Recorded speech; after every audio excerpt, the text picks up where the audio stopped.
தாய் தமிழ் உறவுகள் அனைவருக்கும் வணக்கம்.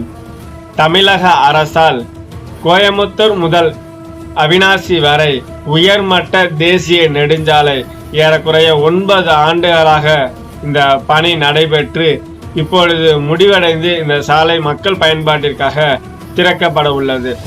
இந்த நிலையில் தமிழக அரசு இந்த சாலைக்கு ஒரு சிறப்பான பெயரை சூட்டியுள்ளது. அது என்ன என்றால் ஜிடி நாயுடு சாலை அப்படின்னு பெயரை சூட்டியிருக்கு. இதுக்கு மத்தியில் பார்த்தீங்கன்னா போன மாதத்துல இருந்து தமிழ்நாட்டை தலைகுனிய விட மாட்டோம் அப்படி என்று விளம்பர பதாகையெல்லாம் அதிகமாக வச்சு மக்களை கவர்றதுக்கு வச்சிருந்தாங்க.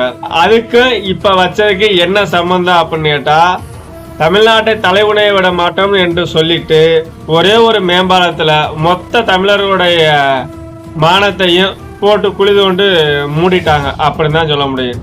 ஏன்னா தமிழகத்துல யாருமே ஒரு சாதனை படிக்காத தலைவர்களா இல்லையா? இல்லை இந்த இந்திய விடுதலைக்காக தன்னுடைய நாட்டு மக்களுக்காக உழைக்காத சுதந்திர போராட்ட தியாகிகளோ மாவீரர்களோ இல்லையா அப்படின்ற ஒரு கேள்வி இந்த இடத்துல வருது.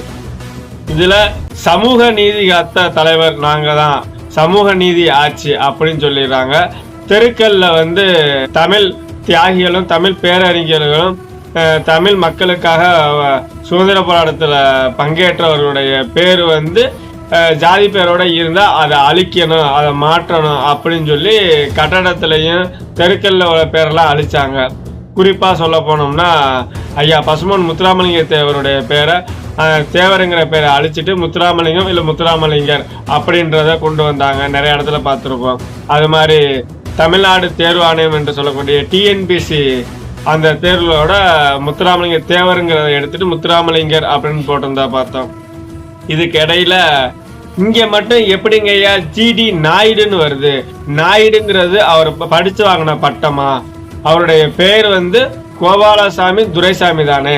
அப்ப கோபாலசாமி துரைசாமின்னு பேர் வைக்க வேண்டியதுனே. அந்த பேர் வச்சதே தமிழ் மக்களுக்கு மிகப்பெரிய ஒரு கேவலம். ஏன் கோயம்புத்தூரை சேர்ந்த மயில்சாமி அண்ணாதுரை அறிஞர் இல்லையா? அவர் அறிவியல் அறிஞர் இல்லையா? அதை விட்டா எங்களுடைய பாட்டர் தீரன் சின்னமலையோட பேர் வச்சிருக்கலாம்ல. அப்படி இல்லைன்னா பல்லடம் பொன்னுசாமி ஐயா மொழிப்போர் தியாகியா இருந்தாரு, அவருடைய பேரை வச்சிருக்கலாம். இப்படி பல்வேறு தமிழ் மக்களுக்காக தமிழர்கள் போராடிய எத்தனையோ பேரை மறைச்சு ஜிடி நாயுடுன்னு சொல்லி உங்களுடைய மொழி பேசுவோருடைய பேரை வச்சு இதுல தமிழ்நாட்டை தலைகுனிய விட மாட்டோம்னு பதாகை வேற. ஒவ்வொரு தமிழர்களும் விழித்து கொள்ள வேண்டும். நம்முடைய அடையாளங்களும் நம்முடைய முன்னோர்களும் எப்படியெல்லாம் அழிக்கப்படுறாங்க